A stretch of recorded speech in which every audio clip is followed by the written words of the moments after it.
आपने मुझे वचन दिया है प्रभु, अपने परम भक्त को वचन दिया है, आप ना नहीं कर सकते।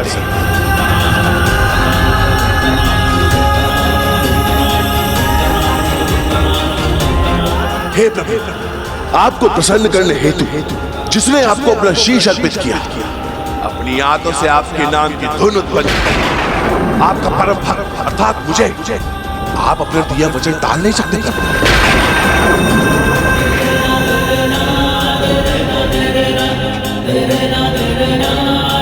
हे महादेव, संकोच में क्यों डूब गया? अपने वचन को पूर्ण करने हेतु, मेरी भक्ति का फल देने हेतु, हे करुणा निधान भोले शंकर, इन्हें मुझे अपने साथ लंका ले जाने की अनुमति दीजिए, मुझे अपने साथ लंका ले जाने की अनुमति दीजिए।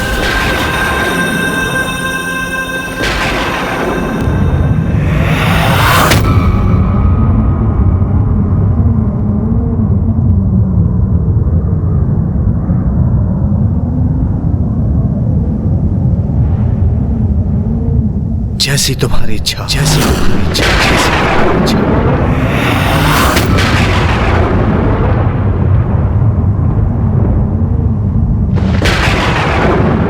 जय शिव शंकर शंभो।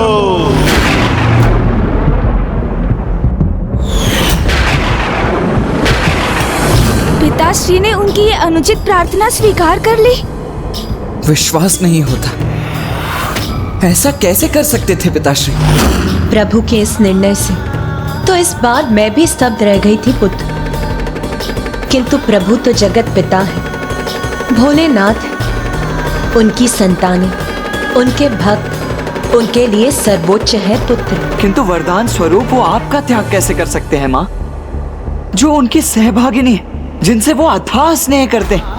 अवश्य पुत्र, उन्हें तो अपने भक्तों समस्त सृष्टि से स्नेह है, किंतु मोह किसी से भी नहीं, न स्वयं से और न मुझसे। स्वामी तो कमल पुष्प की उस पंखुड़ी के समान है, जिस पर ओस की बूंदें गिरती तो अवश्य है, किंतु टिक नहीं पाती। उसी प्रकार कोई भी मोह उन्हें प्रभावित नहीं करता, क्योंकि स्वामी तो समस्त सांसारिक मोह माया से परे है। किंतु वो उस दुष्ट को आपको अपने साथ ले जाने की अनुमति कैसे दे सकते हैं? आप तो उनकी अर्धांगिनी है ना माँ? मैं उनकी अर्धांगिनी हूँ, इसीलिए तो उसकी इच्छा स्वीकार करने में तनिक भी संकोच नहीं हुआ महादेव, क्योंकि हम दोनों एक दूसरे से पृथक नहीं, हम दोनों तो एक दूसरे के पूरक हैं, अर्धनारेश्वर हैं। और स्वामी को ये ज्ञात था कि हम दोनों को कोई एक दूसरे से विलग नहीं कर सकता, इसीलिए स्वामी ने मुझे दशानन के साथ जाने दिया, रोका नहीं। किंतु मेरे सौंदर्य से प्रभावित होकर वो दशानन ये नहीं समझ सका कि यदि स्वामी जगत पिता है तो मैं जगत जननी हूँ, और इस प्रकार मैं उसकी भी माता हूँ। किंतु अब उस पर स्वामी का परम भक्त होने का दंभ छाया था, और जिस पर ऐसे दंभ का प्रभाव, उसे कुछ भी समझाया नहीं जा सकता। इसीलिए इस बार मैं भी उसके साथ जाने के लिए विवश थी। शीघ्र चलिए देवी, मैं आपको अपनी स्वर्ण नगरी दिखाने के लिए उत्सुक हो रहा हूँ। आइए।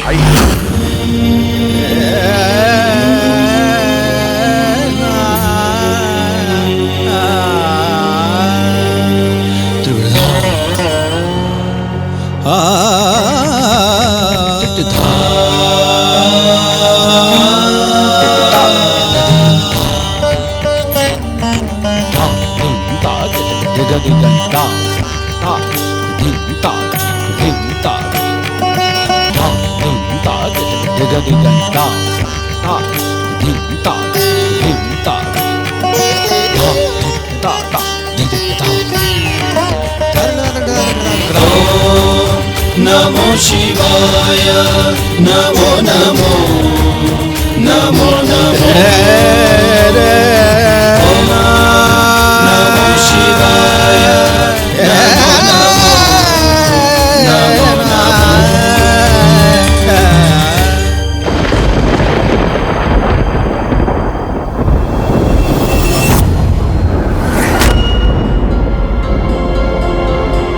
आइए देवी। स्वामी ने तो अपना धर्म और दायित्व निभाकर मुझे इसे वरदान स्वरूप भेंट कर दिया, किंतु अब मुझे स्वयं इससे मुक्त होने के लिए शीघ्र कोई युक्ति लगानी हो।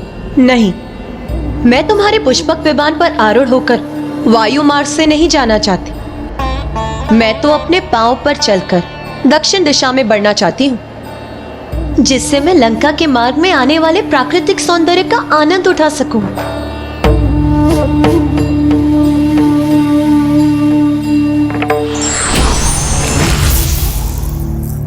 देवी, आप मेरे पीछे पीछे आइए।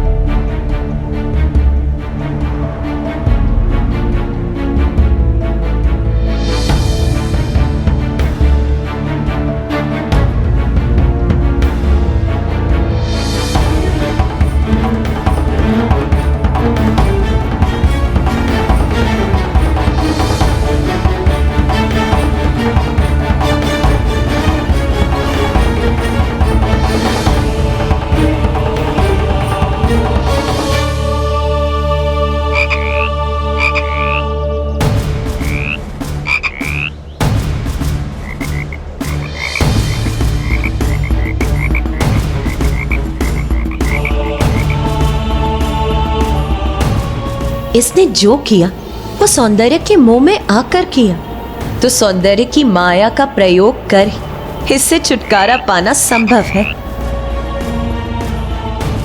इस दुष्ट के लिए तो यही मिलने उपयुक्त होगी।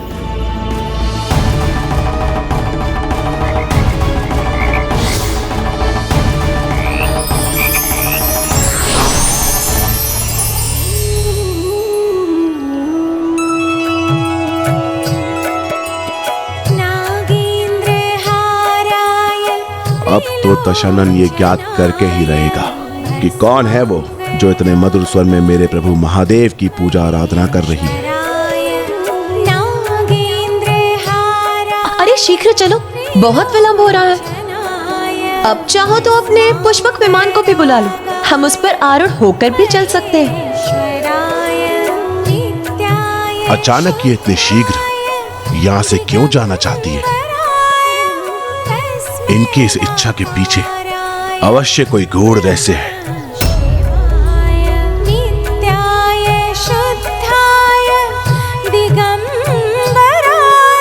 इतनी मधुर वाणी में कौन मेरे प्रभु का गुणगान कर रहा है?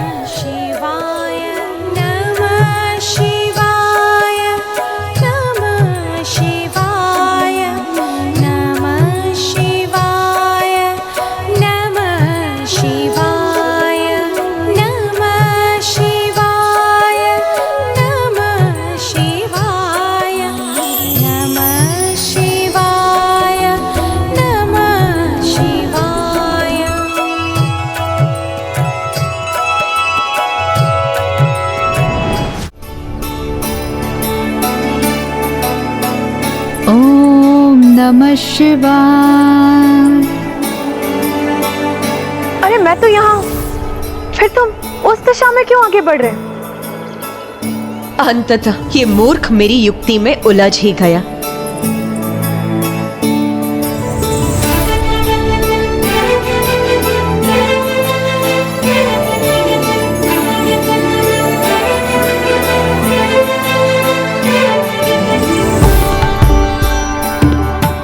भक्ति भाव से इतने मधुर स्वर में मेरे प्रभु महादेव का नाम उच्चारण करने वाली मेरे प्रभु के सर्वाधिक प्रिय पुष्प केत की एकत्रित करने वाली अद्भुत अपूर्व सौंदर्य की धनी, तुम कौन हो सुंदरी?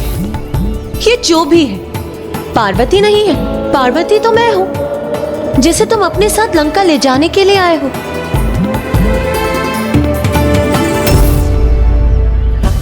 इस सुंदरी के कुछ कहने के पूर्व ही इन्होंने उत्तर क्यों दिया? उसे कुछ कहने क्यों नहीं दिया? कहीं ये मुझसे कुछ छिपाना तो नहीं चाहती?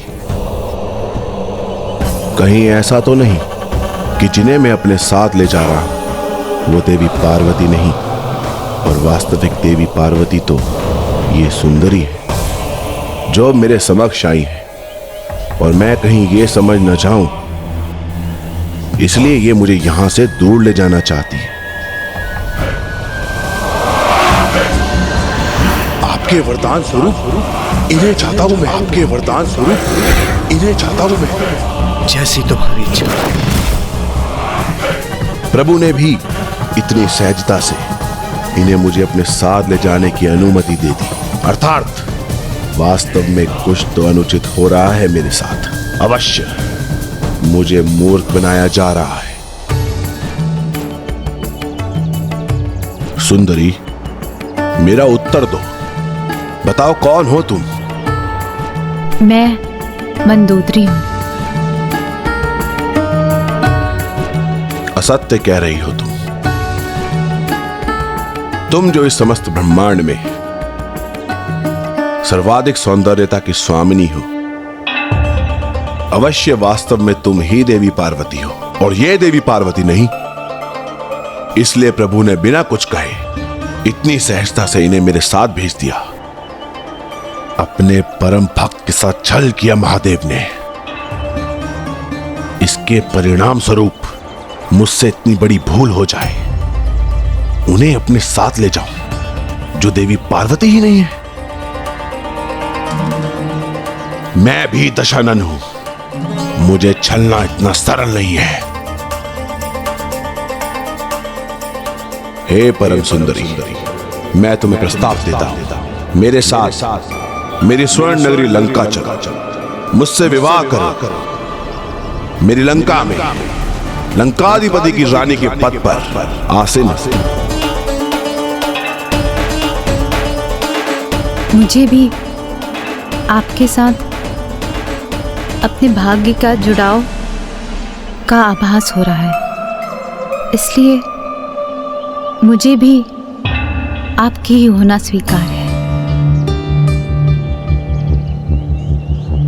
जिस दृष्टि से आपने मुझे देखा है, उस दृष्टि से कोई अन्य पुरुष मुझे अब ना देखे, इसका दायित्व मैं आपको सौंपती हूँ। आप चिंता ना करें, मैं आपके साथ कदापि ऐसे नहीं होने दूंगा देवी पार्वती।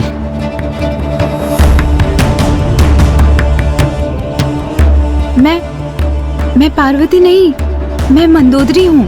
आप कितना भी कह लें, किंतु मुझे पूर्ण विश्वास है कि सर्व सुंदरी आप ही हैं, इसलिए आप ही देवी पार्वती हैं। किंतु आपकी इच्छा यही है कि मैं आपको मंदोदरी के नाम से पुकारूं, तो वो भी स्वीकार है मुझे। आइए देवी मंदोदरी, आइए मेरे साथ चलिए। किंतु फिर मैं क्या करूं? मुझे तो तुम अपने साथ ले जाने वाले थे। महादेव ने वरदान स्वरूप मुझे तुम्हें सौंपा था। महादेव ने तुम्हें मेरे साथ भेजकर छल करने का प्रयास किया है। ऐसी आशा नहीं थी मुझे महादेव से। वास्तव में तुम देवी पार्वती हो ही नहीं। जाओ, लौट जाओ उनके निकट। आइए, चलिए मेरे साथ।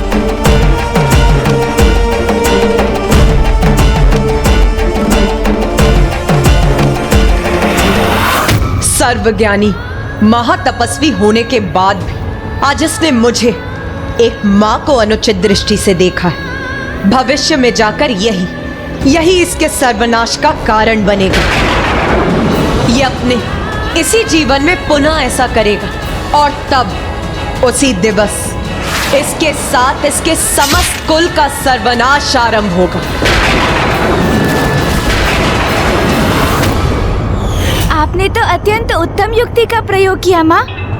उनके सौंदर्य के मोह को बढ़ावा देकर स्वयं को उनसे मुक्त करवा लिया।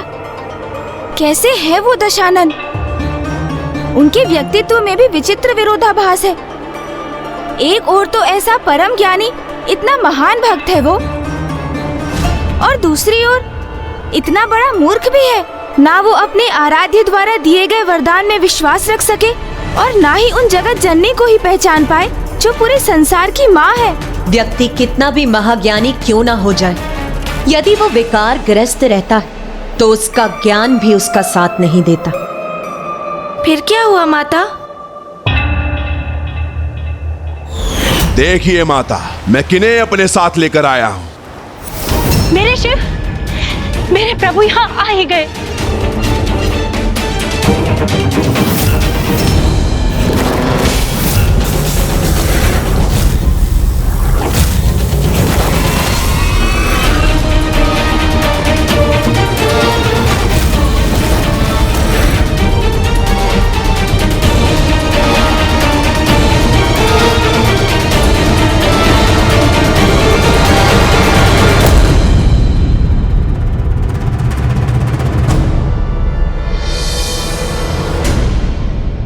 इस प्रकार स्तंभ होने का कोई कारण नहीं है माता। मैं प्रभु महादेव को नहीं, किंतु देवी पार्वती को साथ लाया और ये अब यहीं रहेंगे। माता पार्वती, हे जगत जननी, रुक जाइए। हे माता पराशक्ति, मेरा प्रणाम स्वीकार करें। त्रिलोक स्वामिनी, आप मुझसे बड़ी हैं, आप मुझे इस तरह से सम्मानित करें, ये आपको शोभा नहीं देता। मैं जगत जननी नहीं, पराशक्ति नहीं, त्रिलोक स्वामिनी नहीं। आप लोगों से मुझे पहचानने में भूल हो रही है। मैं तो एक साधारण नारी हूँ, मायासुर की पुत्री। एक ऋषि के श्रापवश जलाशय के पास एक मेढकी के रूप में थी, किंतु आज माता पार्वती के आगमन से मेरा सौभाग्य पुनः जागृत हुआ और मैं श्राप मुक्त हो गई और मुझे अपना वास्तविक स्वरूप पुनः प्राप्त हुआ। और माता पार्वती के ही कृपा से मैंने आज इन्हें अपने स्वामी के रूप में स्वीकार किया है। पार्वती तो मैं हूँ जिसे तुम अपने साथ लंका ले जाने के लिए आए हो। मैं मंदोदरी हूँ। नहीं, ये सत्य नहीं, ये कदापि सत्य नहीं। नहीं स्वामी, सत्य यही है। इसे पहचानने में आपसे भूल हुई है। तुम पुनः भूल कर आए। प्रथम बार जब तुम्हें भेजा था तो महादेव के स्थान पर एक साधारण धातु खंड ले आए, और इस बार ये साधारण स्त्री। कितनी बार मूर्ख बनोगे तुम? तुम्हारे इस मूर्खतापूर्ण व्यवहार को देखकर कौन कहेगा कि तुम चारों वेदों के प्रकांड विद्वान हो? कौन कहेगा कि तुम 6 शास्त्रों के ज्ञाता हो? तुमसे अधिक बुद्धिमान होने की आशा की थी मैंने, किंतु मुझे कहां ज्ञात था कि मेरा बुद्धिमान कहे जाने वाला बेटा इतना मूर्ख है कि वो बार बार असफल होकर लौट आता है। बस माता, इस बार मैं आपको कदापि निराश नहीं करूंगा। इस बार मैं प्रभु महादेव को अपने साथ लेके ही लौटूंगा, अन्यथा आपको कभी अपना मुख नहीं दिखाऊंगा मैं।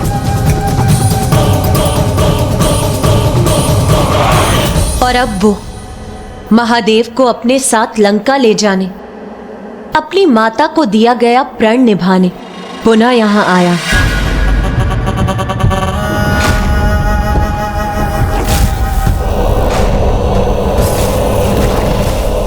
प्रभु, अब और मूर्ख नहीं बनेगा ये दशानन। यदि आप स्वयं मेरे साथ नहीं चलेंगे तो मैं कैलाश सहित ही आपको उठाकर ले जाऊंगा यहाँ से।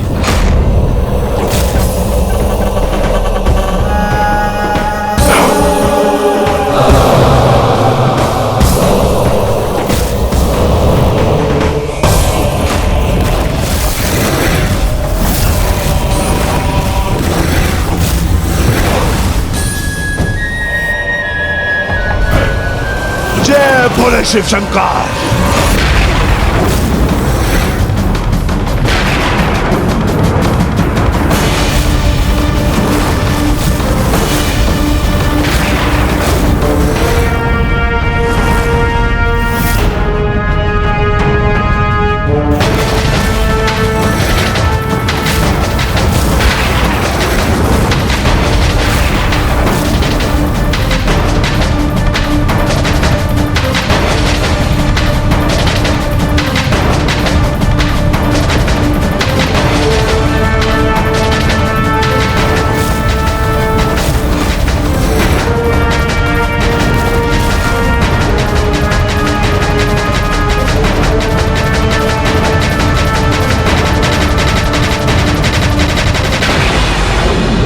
माँ, ये क्या हुआ?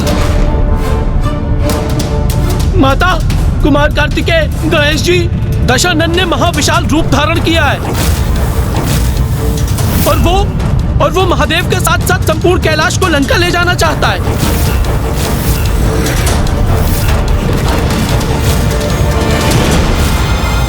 इतना बल है दशानन की भुजाओं में कि मैं कैलाश पर्वत को ही उठा लूंगा।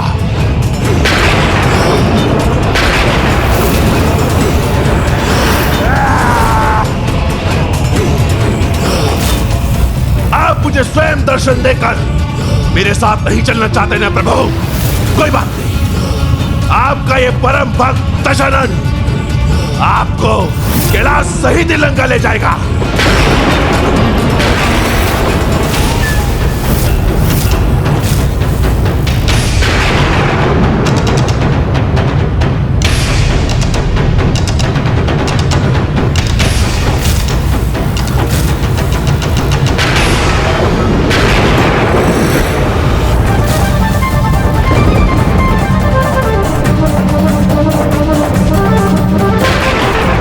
पिताश्री यहाँ इतने गहन ध्यान में लीन है और ये दुष्ट यहाँ ऐसा उपद्रव करने का दुस्साहस कर रहा है। इसीलिए माँ, अब आप मुझे ही अनुमति दीजिए।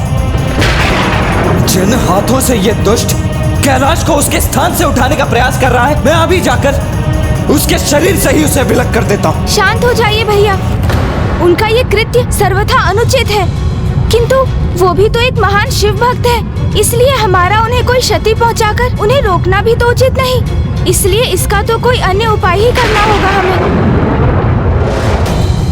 आप मुझे अनुमति दीजिए माँ, मैं जाकर उन्हें समझाने का प्रयास करता हूँ। भक्ति को ही जिसने अपना हठ मान लिया हो, उसे समझाने का प्रयास व्यर्थ है गणेश जी। हाँ पुत्रों, भगवान और भक्त के मध्य किसी अन्य का हस्तक्षेप करना मर्यादा का उल्लंघन होगा। और फिर तुम्हारे पिताश्री की दृष्टि से कुछ भी नहीं छिपा है। वो ध्यान में लीन होकर भी सचेत है। मुझे पूर्ण विश्वास है, समय आने पर स्वामी अपने इस भक्त को उचित सीख अवश्य देंगे।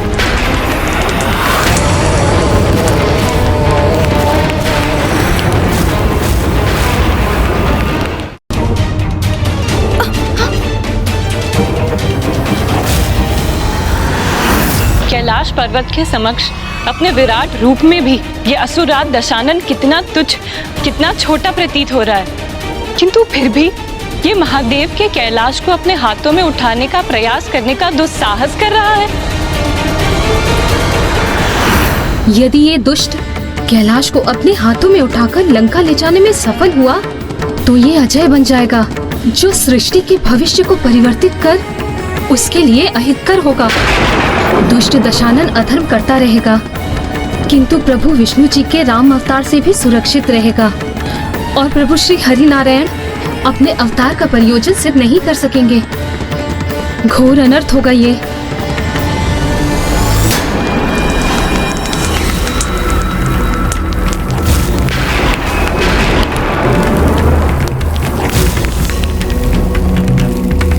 हाँ, मैं अपने समस्त हाथों का प्रयोग करता हूँ।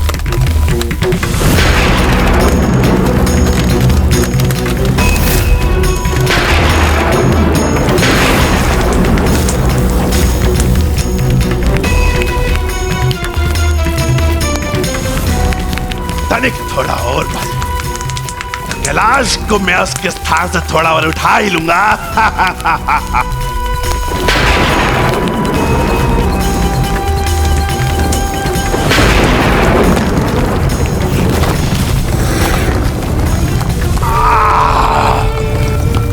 जय शिव शंकर शंभो, हर हर महादेव।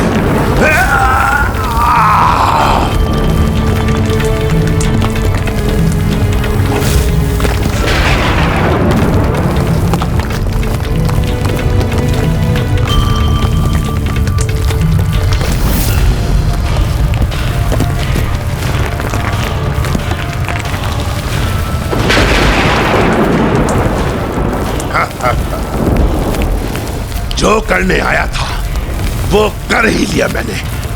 दशानन सफल हुआ। ओह,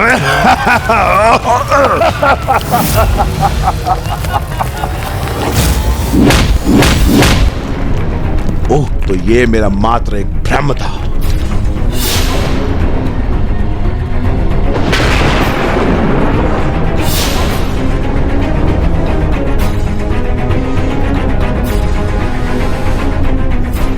किंतु दशानन के लिए कुछ भी असंभव नहीं। जो वो सोचता है, जो वो कल्पना करता है, उसे वो सत्य पूरा करता है। हर हर महादेव।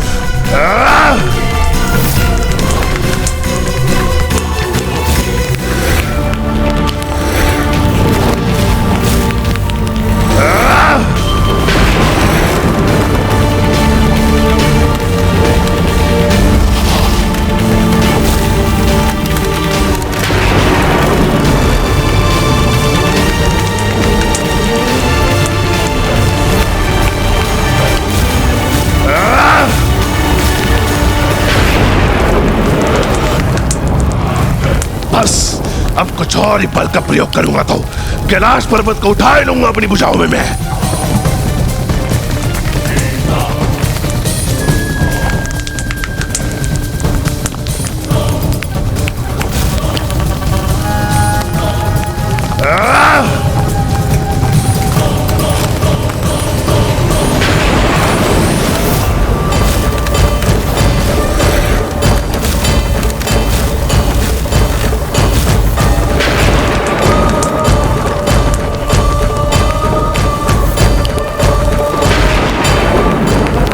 महादेव, और कब तक सहेंगे इस मूर्ख भक्त की मूर्खता?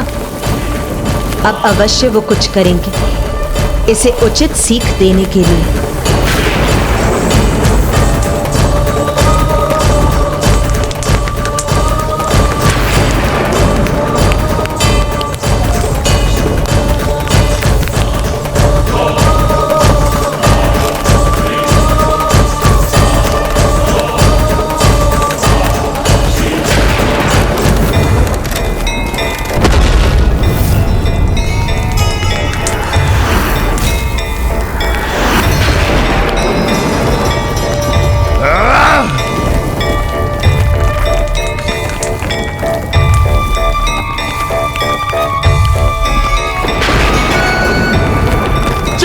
शिव शंकर शंभो, हर हर महादेव।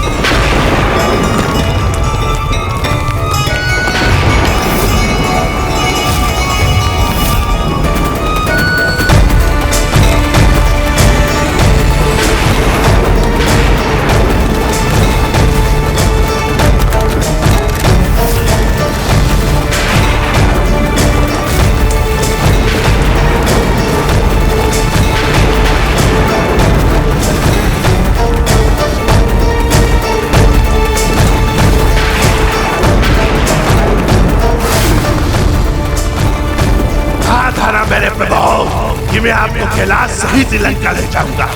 अब आप लंका प्रस्थान करने के लिए तैयार हो जाइए।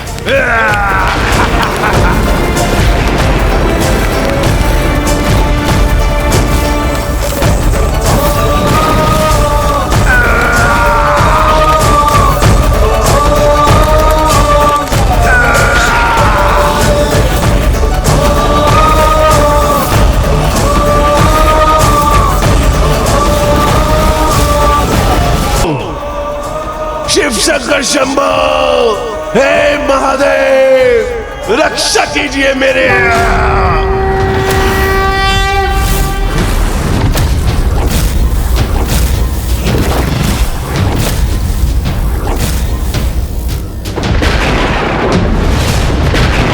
जटाटवी करज्ज्वलम् प्रवाहपावितस्थले कलेवलं जनम्बितां तुङ्गमालिकां डमड्डमड्डमड्डमन्निनादमड्डमर्भयं चकार चण्डताण्डवं करोतु नः शिवः शिवम्।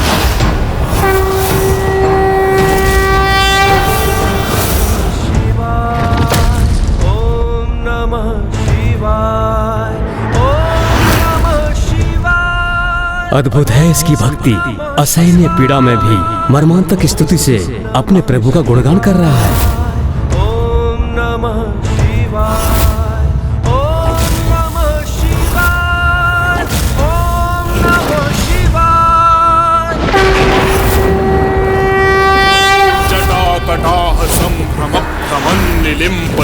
निर्झरी विलोल वीचि वल्लरी विराजमान मूर्धनि गज्ज्वलल्ललाट पट्टपावके किशोर चंद्रशेखरे रति क्षणं मम।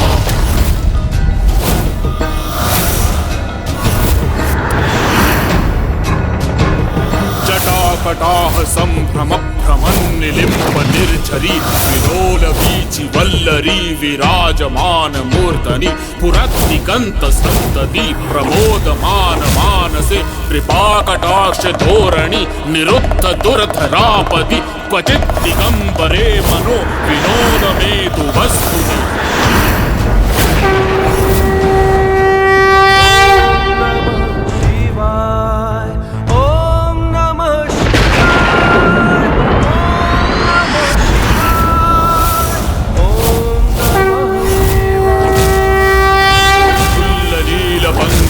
प्रपंचकालिमं प्रभावलंबि कंठ कंदली चित्रवत्तकंत्रं स्मरच्चिदं पुरच्चिदं मच्चिदं मखच्चिदं गजच्चिदाद कच्चिदं तमंत कच्चिदं भजे। रावण द्वारा गायन किए जा रहे हैं।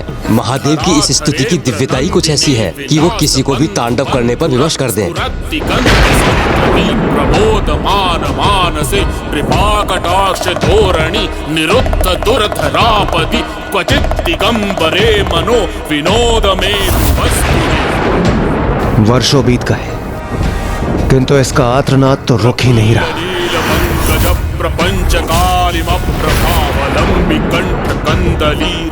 कहीं महादेव इनकी भक्ति से प्रभावित होकर इन्हें क्षमा न कर दे। अच्छिदं मखच्चिदं गजच्चिदाद कच्चिदं तमंत कच्चिदं भजे।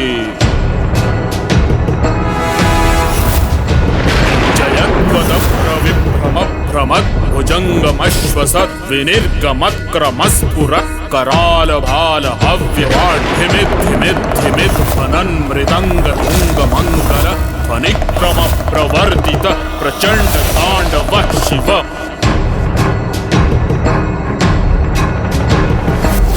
निलिम्ब निर्झरी निकुंज कोटरे वसन विमुक्त दुर्मति सदा मंजलिम वहन विलोल लोल लोचनोल लाम भाल लग्न कः शिवेति मंत्रमुच्चरण कदासि भवाम्यहम्।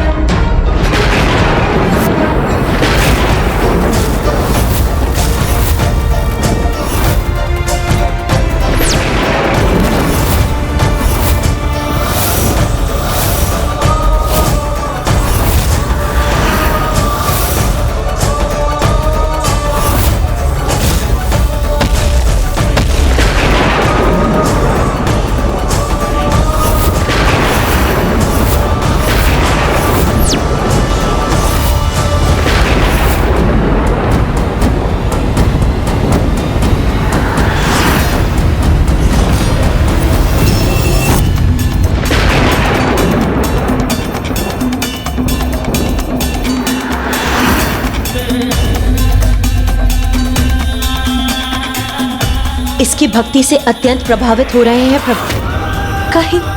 कहीं वो उसकी मनोकामना पूर्ण करने हेतु इसे वरदान न प्रदान कर दे। हाँ माँ, क्योंकि पिताश्री ने दशानन को यदि अभी दर्शन दिए तो वो अवश्य उनसे यही वरदान मांगेगा कि वो कैलाश का परित्याग कर उनके साथ लंका ही चले जाएं। किंतु पिताश्री को भक्त की भक्ति को फलित करने से भला कौन रोक सकता है?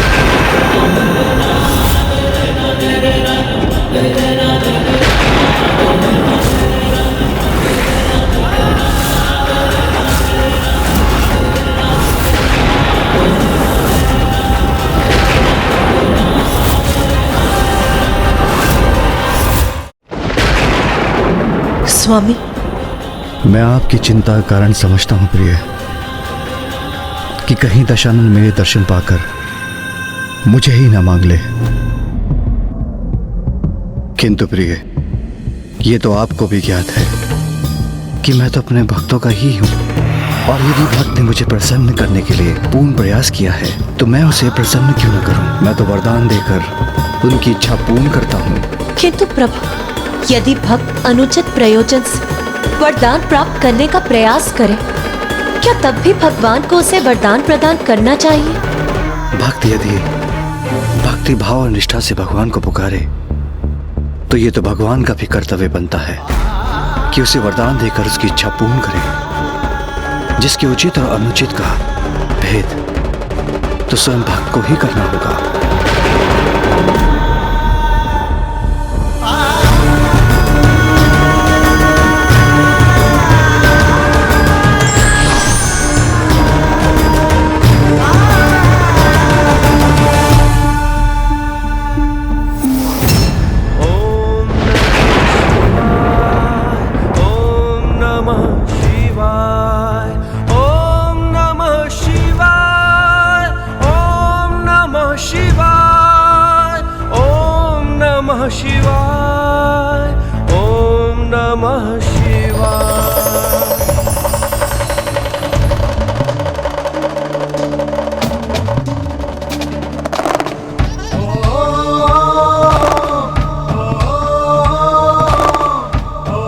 हे शिव शंकर शंभु, मेरे आराध्य अपने परम भक्त दशानन का प्रणाम स्वीकार कीजिए प्रभु।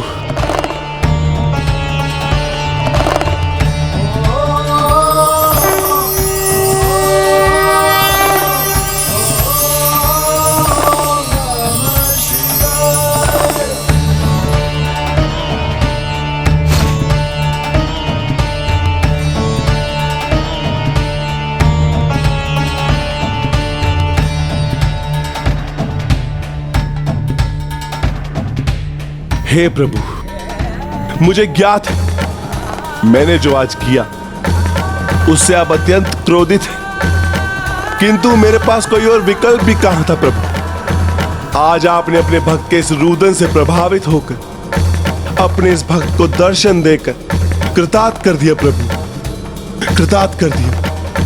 भक्त की पीड़ा भगवान की पीड़ा है दशानन। तुम्हें जो कष्ट हो रहा था तुम्हारा आराध्य होने के कारण मैं भी उस कष्ट का अनुभव कर रहा था, और भक्ति की वेदना से भरा तुम्हारा विलाप, वो कर्कश रुदन जिसका श्रवण कर सभी विचलित हो उठे थे।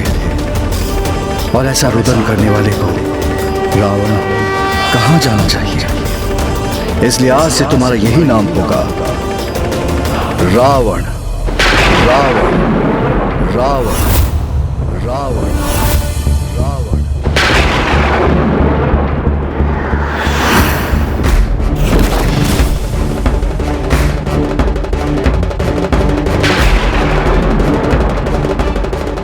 रावण रावण, आज से समस्त संसार मुझे आपके दिए नाम से पुकारेगा। रावण, महाबली रावण, लंका नरेश रावण, शिव भक्त रावण।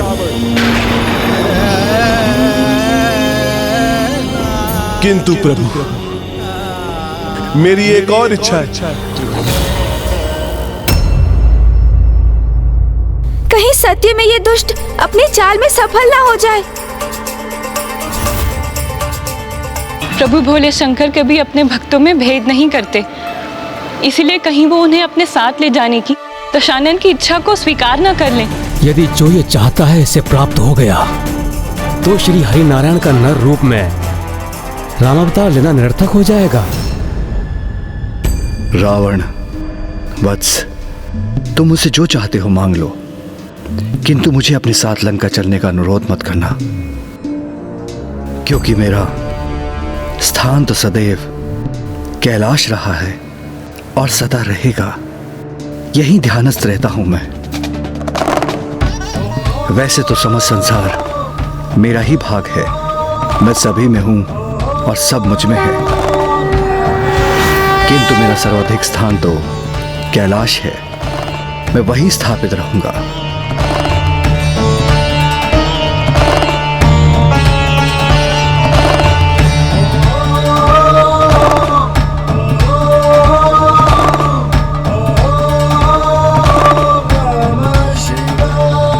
बस माता, इस बार मैं आपको कदापि निराश नहीं करूंगा। इस बार मैं प्रभु महादेव को अपने साथ लेके ही लौटूंगा, अन्यथा आपको कभी अपना मुख नहीं दिखाऊंगा मैं। जाने से पूर्व अपनी माता का आशीर्वाद नहीं लोगे पुत्र?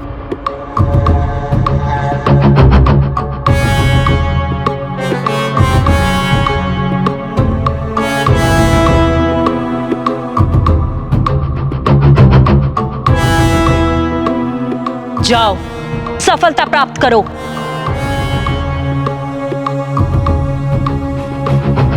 किंतु स्मरण रहे, बुद्धि का प्रयोग कर, प्रत्यक्ष रूप से नहीं अपितु परोक्ष रूप से प्रभु से लंका में स्थित होने का अनुरोध करना, तो तुम अपने प्रयोजन में अवश्य सफल होगे।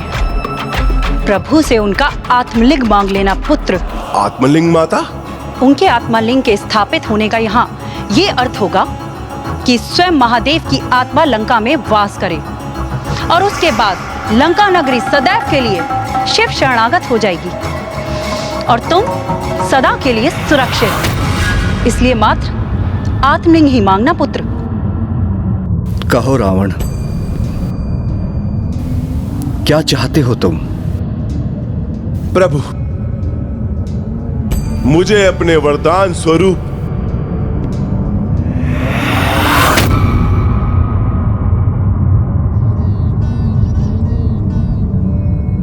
आपका आत्मलिंग चाहिए, आपका आत्मलिंग चाहिए।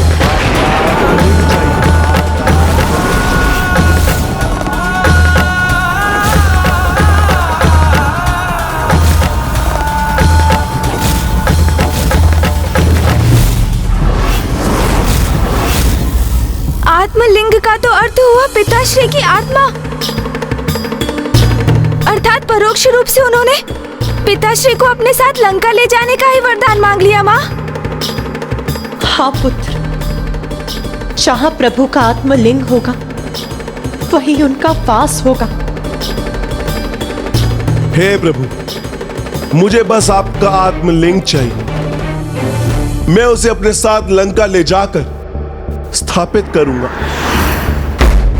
और जीवन भर आपकी भक्ति में लीन रहूंगा प्रभु। एक बार पुनः विचार कर लो रावण, अग्नि के उतने ही समीप जाना चाहिए जहां वो उसके ताप को सह सके। किसी जलाशय के जल में उतना ही गहरा जाना चाहिए जहां व्यक्ति श्वास ले सके। और किसी भक्त को भी अपने भगवान से वही वरदान मांगना चाहिए जिसे वो संभाल सके। मैं तुम्हें एक और अवसर देता हूं, क्योंकि कदाचित तुम्हें मुझसे कुछ अन्य मांगना चाहिए। हे प्रभु, क्या आपको मुझ पर, मेरी भक्ति, मेरी शक्ति, मेरे अनुष्ठान, मेरे वेद ज्ञान पर संदेह है प्रभु? आपको ऐसा क्यों प्रतीत होता है प्रभु कि मैं आपके सानिध्य के योग्य नहीं? क्या मैं आपके आत्मलिंग को लंका में संभाल नहीं सकूंगा? प्रभु, रावण इतना अयोग्य नहीं। यह मेरा दृढ़ निश्चय है कि मैं लंका आपके आत्मलिंग के साथ ही लौटूंगा, क्योंकि मैंने अपनी माता को वचन दिया है। तो अपने भक्त के वचन को निभाने का अवसर देकर उसका मान रखिए प्रभु। आप स्वयं मेरे साथ लंका चले, अन्यथा अपने आत्मलिंग स्वरूप प्रदान करें प्रभु।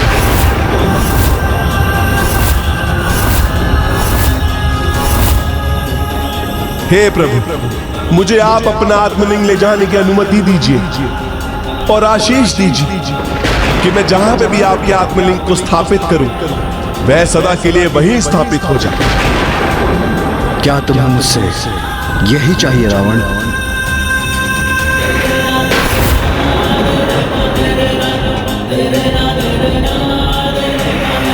उचित है रावण, मैं तुम्हें अपना आत्मलिंग प्रदान करता हूं।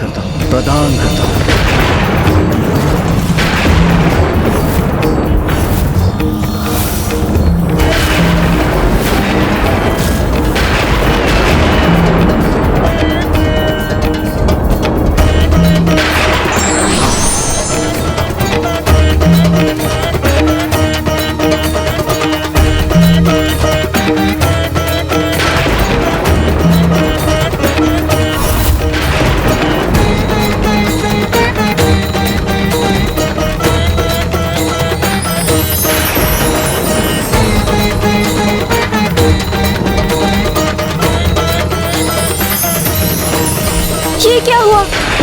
माँ के भीतर से ये दिव्य प्रकाश कैसे उत्पन्न हुआ और क्यों?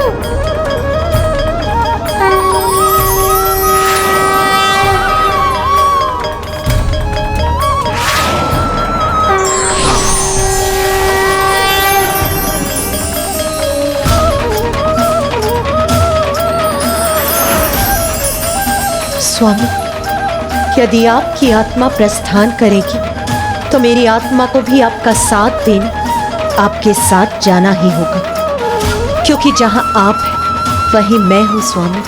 क्योंकि हम दोनों तो एक दूसरे के पूरक हैं, हम दोनों एक दूसरे से विलग कहां।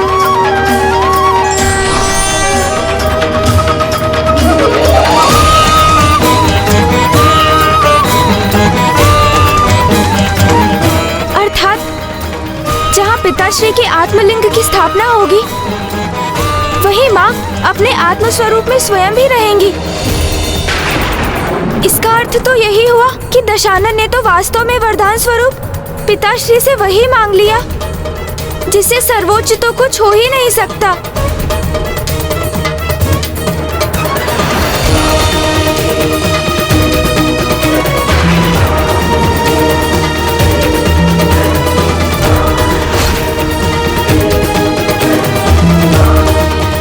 तुम मेरा आत्मलिंग अपने साथ अवश्य ले जा सकते हो रावण, किंतु स्मरण रखना, आज सूर्यास्त से पूर्व तुम्हारी इच्छा के अनुसार जहां मेरा आत्मलिंग थल का स्पर्श करेगा वो सदा के लिए वही स्थापित हो जाएगा। प्रभु, एक बार आपका ये आत्मलिंग मेरे हाथ में स्थान ग्रहण कर ले तो फिर वो लंका में जाके ही उतरेंगे और फिर वहीं स्थापित होंगे, उससे पूर्व नहीं।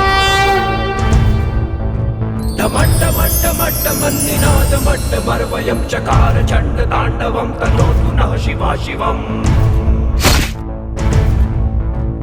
ओम नमः शिवाय, ओम नमः शिवाय, ओम नमः शिवाय, ओम नमः शिवाय, ओम नमः शिवाय, ओम नमः शिवाय।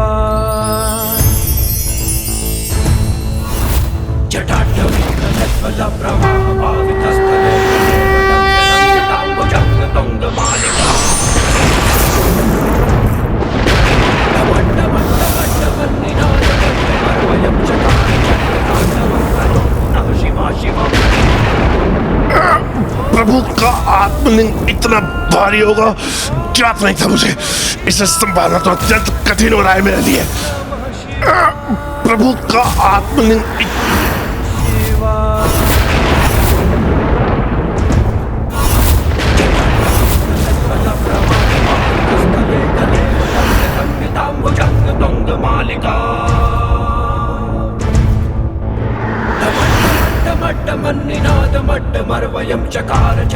जहां मेरा आत्मलिंग थल का स्पर्श करेगा वो सदा के लिए वही स्थापित हो जाएगा।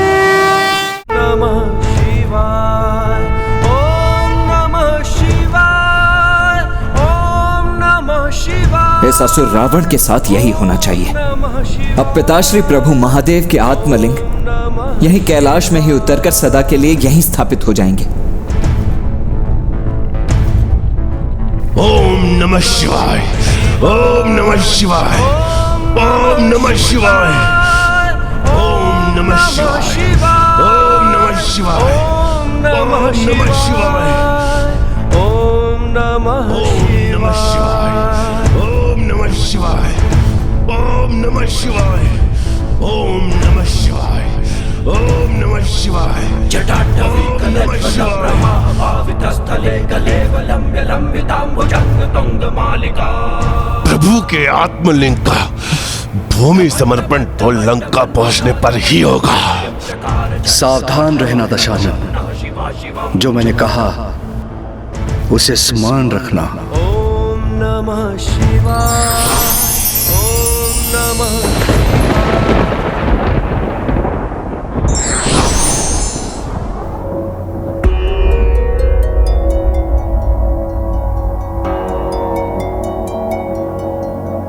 क्या हुआ पार्वती? प्रभु, आपने उसे अपना आत्मालिंग प्रदान कर दिया, ये ज्ञात होते हुए भी कि आपका आत्मालिंग आपकी आत्मा के ही स्वरूप है। वो मेरा भक्त था तो उसकी इच्छा कैसे पूर्ण करता? किंतु स्वामी, वो आपका भक्त होने के साथ साथ एक असुर भी है। देव अथवा दानव दोनों हमारे ही संतानें हैं। किंतु अपनी संतान को इतनी स्वतंत्रता भी नहीं देनी चाहिए कि वो अनर्थ ही कर दे। निश्चिंत रहिए प्रिय, नियति के अनुसार जो भी होगा उचित ही होगा।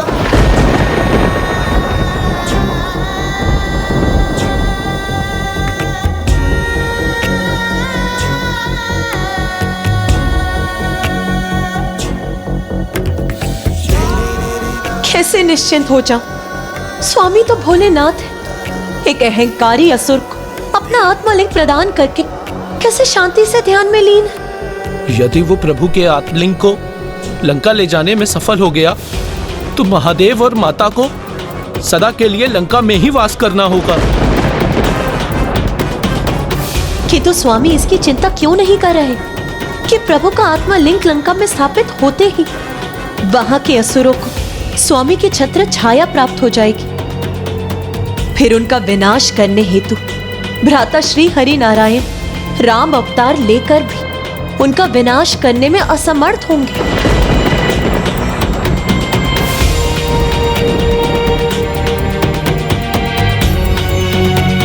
ओम नमः शिवाय, ओम नमः शिवाय, ओम नमः शिवाय,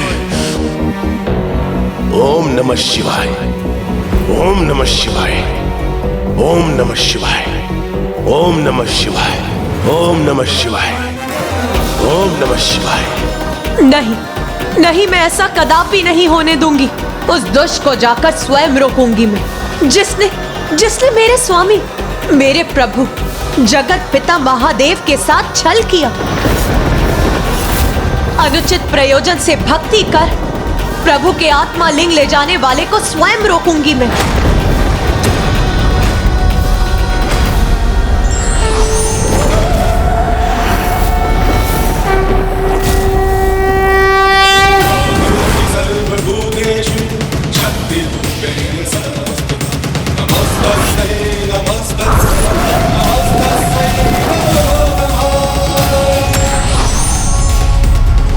रुक जाइए देवी पार्वती, आप कुछ भूल रही हैं। दशानन भक्ति की मर्यादा को लांघ रहा है।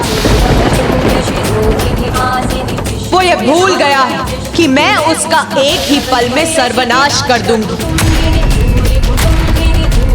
ये वो दुष्ट भूल रहा है। किंतु आप भूल रही हैं कि स्वयं महादेव उसके साथ हैं।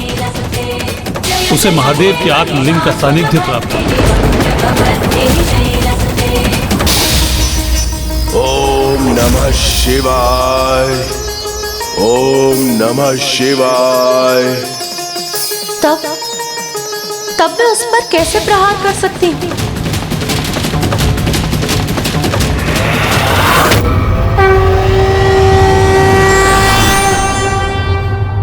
किसी न किसी को तो इस दुष्ट को रोकना ही होगा, अन्यथा ये प्रभु की छत्र छाया प्राप्त कर ज्ञात नहीं कितना शक्तिशाली हो जाएगा। यदि मैं चाहता तो अपने सुदर्शन चक्र से उसका अंत कर सकता था, किंतु जब मैं महादेव के आत्मलिंग को उसके साथ देखूंगा तो उस पर प्रहार किस प्रकार कर पाऊंगा?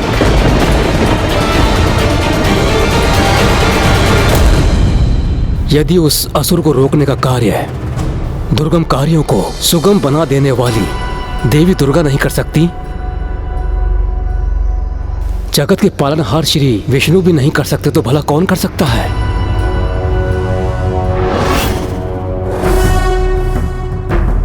यदि उसे रोकने का कोई उपाय हमने शीघ्र नहीं ढूंढा तो विलंब हो जाएगा। एक बार ये दुष्ट असुर महादेव के शिवलिंग के साथ लंका पहुंच गया तो उसका संहार करना असंभव हो जाएगा। कुमार कार्तिकेय, आप देव सेनापति हैं और शिव पुत्र भी हैं, इसलिए आप असुर राज रावण को रोकने में सक्षम हैं। देवराज, ऐसे शुभ कार्यों के लिए तो सदैव तत्पर रहता हूं मैं। किंतु आज मैं स्वयं को इसमें असमर्थ पा रहा हूं। दशानन रावण अत्यंत शक्तिशाली एवं युद्ध कला में अत्यंत निपुण असुर है, और अब तो उसके पास पिताश्री का आत्मलिंग भी है। इसीलिए ऐसी अवस्था में उस पर आक्रमण करना सर्वथा अनुचित होगा। किंतु फिर भी यदि मैं उससे युद्ध करूं, जिसके परिणाम स्वरूप उसके हाथों में स्थित पिताश्री का आत्मलिंग डोल जाए, तो संपूर्ण सृष्टि ही डोल जाएगी। इसीलिए इस विकट समस्या का समाधान हमें शक्ति से नहीं अपितु युक्ति से करना होगा। और जो शक्ति और युक्ति दोनों के प्रयोग में निपुण है, वो प्रथम पूज्य गणेश तो स्वयं इस विचार में डूबे हुए हैं।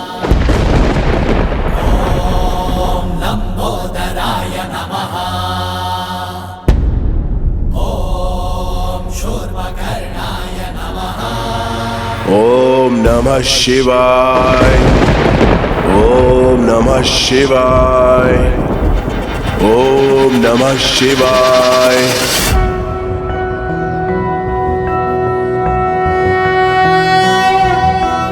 एकदन्तं महाकायं तप्तकाञ्चनं सन्निभं लम्बोदरं विशालाक्षं वन्देऽहं गणनायकं मुञ्जकृष्णाजिनहरं नागयज्ञोपवीतिनं बालेन्दुकलिकामौलिं वन्देऽहं गणनायकम्।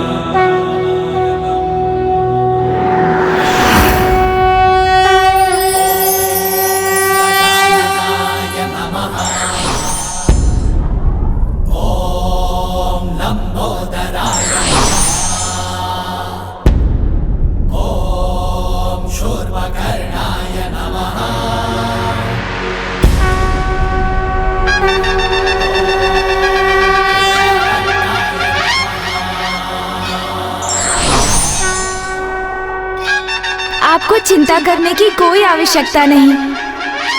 मैं वचन देता हूँ कि मैं पिताश्री महादेव के आत्मलिंग को लंका कदापि नहीं पहुँचने दूंगा।